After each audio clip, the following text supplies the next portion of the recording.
friends, and welcome to my channel. My name is Barb, and today we are on week 3 of our decluttering series for January, and we're working in the kitchen. And I'm going to help you declutter your kitchen to make room for all the things that you love and use in your kitchen. Your challenge this week is going to be similar to the one we had last week. You're going to declutter your kitchen for 23 minutes a day. And we're going to use our timer just like we did last week. We're going to break it up a little differently. We're going to break it up into 3 and 20-minute segments. So for the first 3 minutes each day, you're going to collect trash out of your kitchen, and the last 20 minutes is when you'll be doing the decluttering. If your kitchen space is full and overflowing and just overwhelming you, I want you to be realistic. We need to let things go so that we can make this a very usable, functional space so that you can do the things that you want to do in this space. And I'm going to help you get there. So we have a new tool that we're going to be using in this segment, and that is a quarantine box. So as you're going along in your decluttering, you might come across something that you just simply cannot let go of. Well, we only have 23 minutes a day, so we've got to make clear, quick decisions. But if this is hanging you up, don't waste any time on it. Put it in the quarantine box. At the end of the week, you're going to put a date on this box that is 60 days out. And then by that time, if you have not needed any items in this box, you're going to go ahead and take them to the donation center. But it's going to give you some breathing time for your mind to adjust to the fact that, oh, wow, I went 2 whole months without that and I didn't even miss it.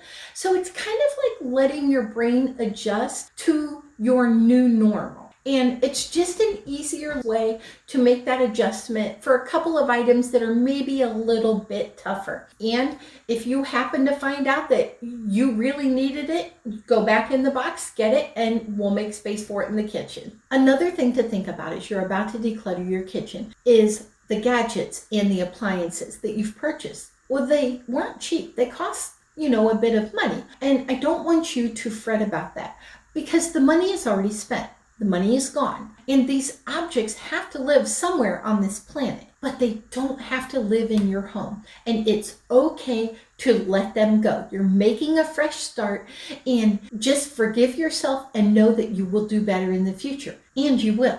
So to start, we're going to get our tools together. This time we need 4 tools. So we need our timer so we can time ourselves for 23 minutes a day. We need our black trash bags to collect our trash. We need our donate boxes. We need a couple of these to put our donate items in, but you also need a quarantine box just in case you come across a couple of things that you can't decide on quickly. And so you're going to put those kind of in quarantine to give you 60 days to determine if you need them or not. And remember, our goal is progress, not perfection. We likely won't be done with your kitchen at the end of the week, but we most certainly will have made it better. And folks, also, if you're enjoying this video, please hit the like and subscribe button below. That really helps my channel, and it's free.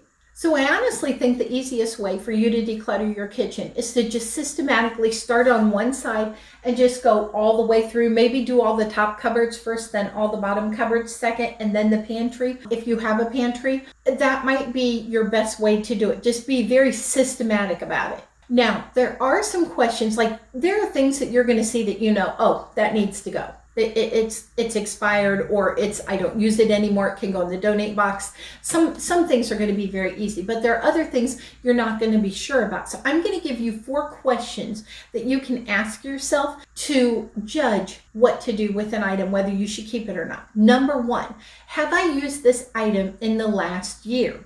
Number 2, does this item work properly? If not, let it go. Number 3, does this item add value to my life? Does it make my life better, easier? Number 4, would I buy this item again? If I were walking along in Walmart or Target or wherever you shop and you saw that item, would you buy it again? And if you answer no to any of these questions, just let it go. Some other things to keep in mind as you're on this decluttering journey. It is more than okay to break up sets as you go along decluttering. Whether it's furniture, dishes, pots and pans, doesn't matter. It's okay to break up sets and only keep what you need and use. And we have done that ourselves. We even broke up a furniture set. In our bedroom, we had 2 dressers. Well, there are only 2 of us, and all of our clothing fits in the closet and the big dresser. So why do we need 2 dressers? So we donated it. And you know, it was really cool. We put it out on our road and we put a free sign on it, and a single mom had come by and she desperately needed it. And she was so overcome that she could have that dresser for free. And we got blessed watching her be blessed. So, you know, if you don't need it, let it go and bless somebody else. It's okay. So a few more thoughts before we get started on the categories in the kitchen. The first thing is going to be sentimental items. This one's for you, Amy. Okay, so we're going to talk about Nana's bowl. Say you have these great memories with this bowl and Nana cooking, and you loved your Nana, and you cannot part with this bowl. Well, that's fine, but you have one of 2 choices of what you can do with this item. Because with sentimental items, if you want to honor the person that you are remembering, then you use it or you display it. We do not put it in a box and put it at the bottom of the closet or out in the garage. No, that is not honoring your loved one, and that's not honoring their memory. You use it or you display it. So you either put it with your bowls and you use it, which is fine, or maybe you have a shelf in the kitchen where you can put it and display it. That's perfectly fine too. Remember that with all sentimental items, you either use them or display them to honor that memory.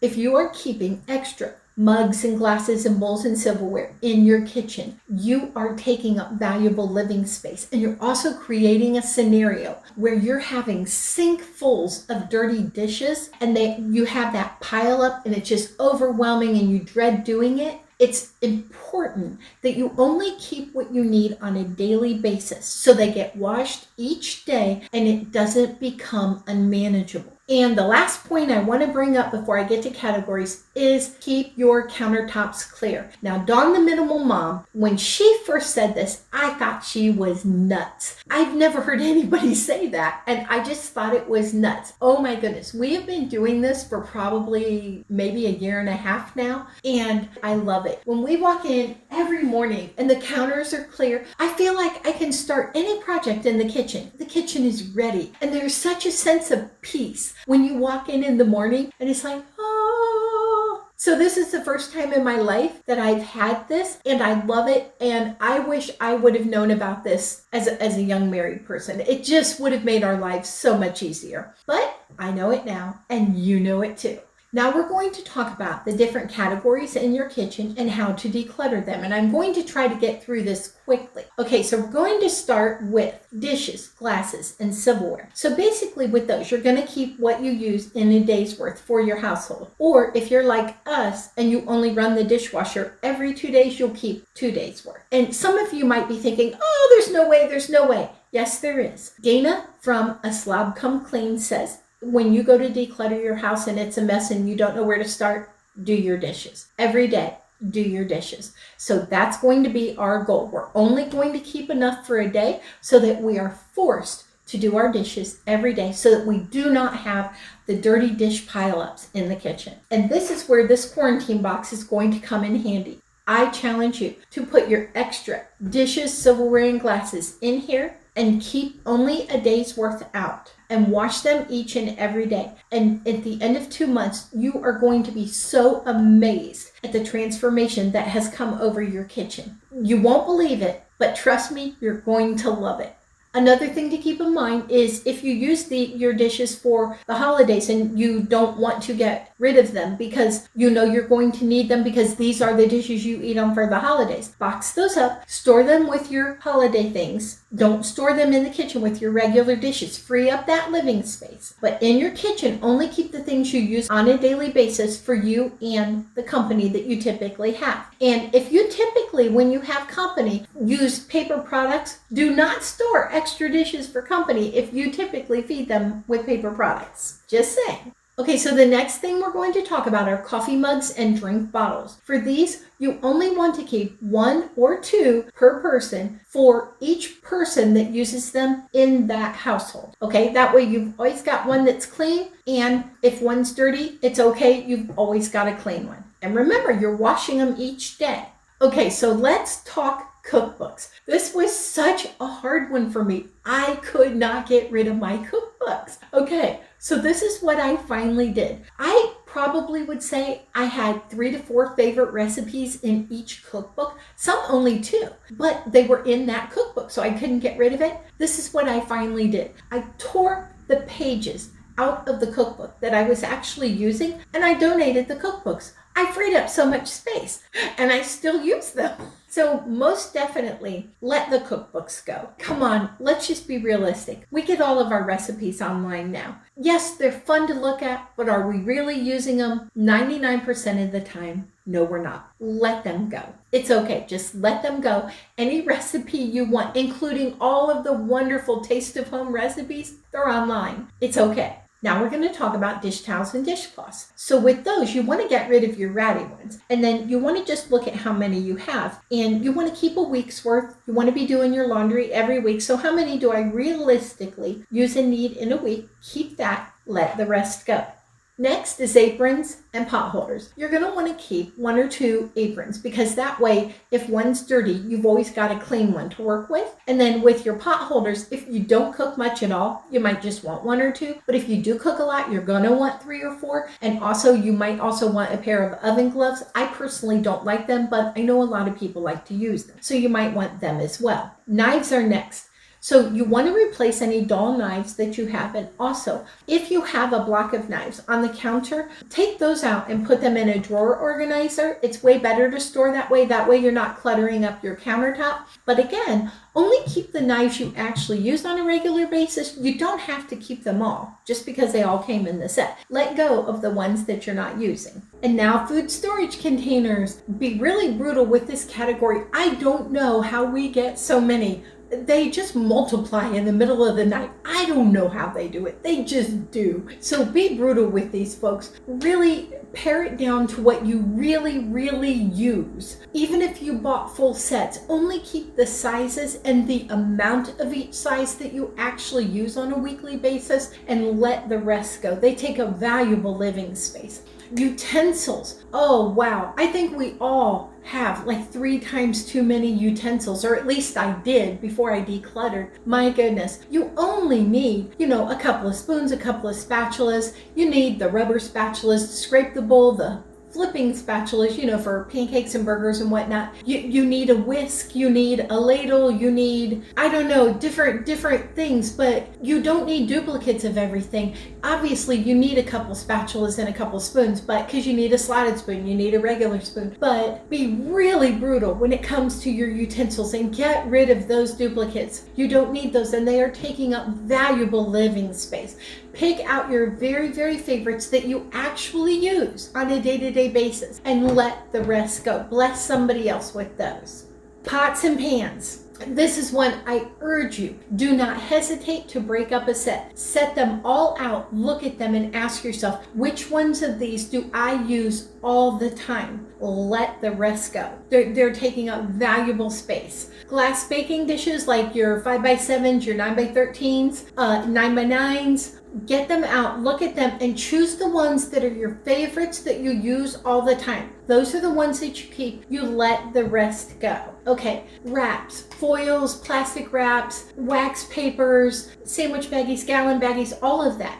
Store those all together, but only keep the ones you actually use. Medicines and supplements. So first thing you want to do is get rid of any expired or unused medications you no longer need. So you're going to take those out of the bottles. You're going to dump them into a Ziploc bag. Now you're not going to do this with syringes or liquids, just with pills, but you're going to put them in a Ziploc bag, drop them off at your local police station. They have a drop box where you can just put them in. Ours is in the lobby. It's open 24/7. No questions asked. You just put your medications in there. That's a safe way to dispose of them, and they incinerate them. Now, as far as your supplements go, you want to go through and get rid of any that you no longer use, and then also any that are expired. And something to keep in mind, now you're not supposed to store these in the kitchen, but we all do. The key is they're supposed to be in a cool, dry place, so put them in the cupboard that's the farthest away from your stove to have it be the coolest place in the kitchen.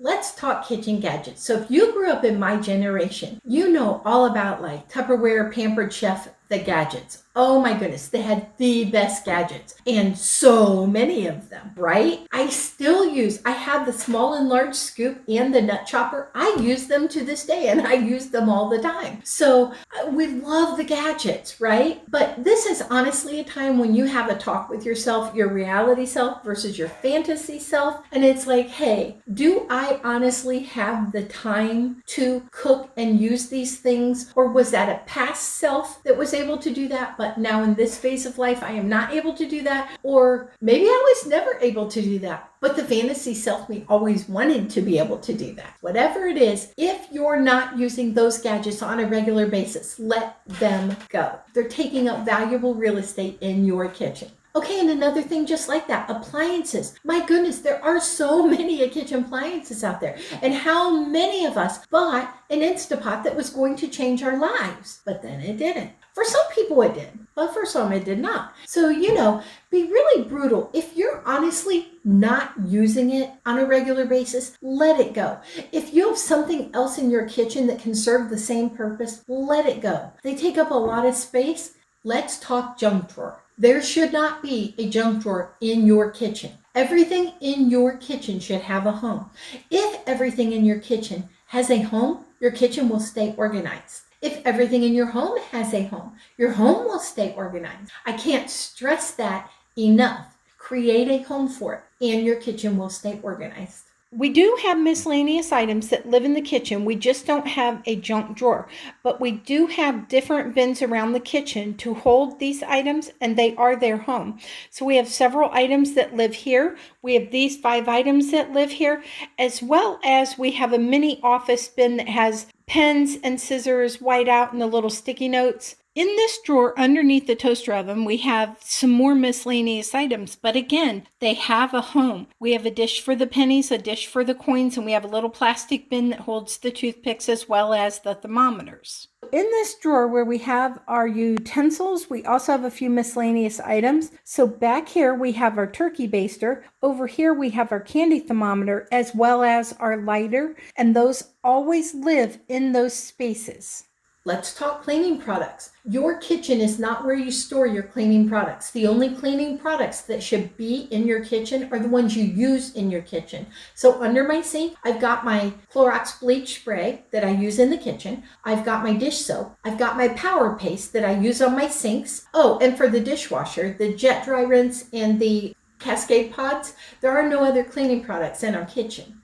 Those do not belong there. So our last category is food. You might have thought I forgot about it, but I saved the best for last. So the first obvious thing you're going to do is get rid of any expired food. And the second thing you're going to do is you're going to go through and get rid of any food you no longer want. So perhaps it's something you purchased for a recipe, but you made the recipe and it wasn't really a hit with the family. So you still have some of the ingredients. Go ahead and just pitch those. Another thing, maybe you tried some new snacks, but they weren't a hit. Pitch those, get rid of those. They're taking up valuable real estate in your kitchen. So anything like that. If you have any food that you thought you might use or you thought you might want, but you're not using it, get rid of it. So either pitch it, or if it's still good and you can donate, it's not expired, you can donate it to the food bank. And that's fine too. Then the next thing you do with all of your food, you're going to group your foods together. So you're going to put your pastas together, your cereals together, your baking items like your flours and your sugars and your baking soda and your baking powders. You're going to put all of those items together. Okay, you're going to put all your snacks together, all your sauces together, all your condiments together. So you get the idea. You're going to group all your foods together. Now, coming up soon, I'm making a video about how to zone your kitchen. So it's really going to help you if you get all of your food products categorized with like things together. That's going to make zoning your kitchen a whole lot easier in the coming weeks. Folks, remember, when we're doing these challenges, we're doing 23 minutes a day, and our goal is always progress, not perfection. Your kitchen may not be done at the end of the week, but most definitely it will be better. And now you have the tools to repeat the process so that you can transform your space into the room that you never knew it could be. You can do this. Friends, thank you so much for watching, and we love hearing about your progress. So please leave your comments and photos in the comment section below so that we can follow along and share in your journey. Oh, and next week we'll be dealing with paper clutter. If you would like to have access to even more free tools or a free 15-minute consultation, you can click on the link below and find them over at our virtual organizing website, Living Better with Barb. Thanks for watching, and I'll see you in the next one.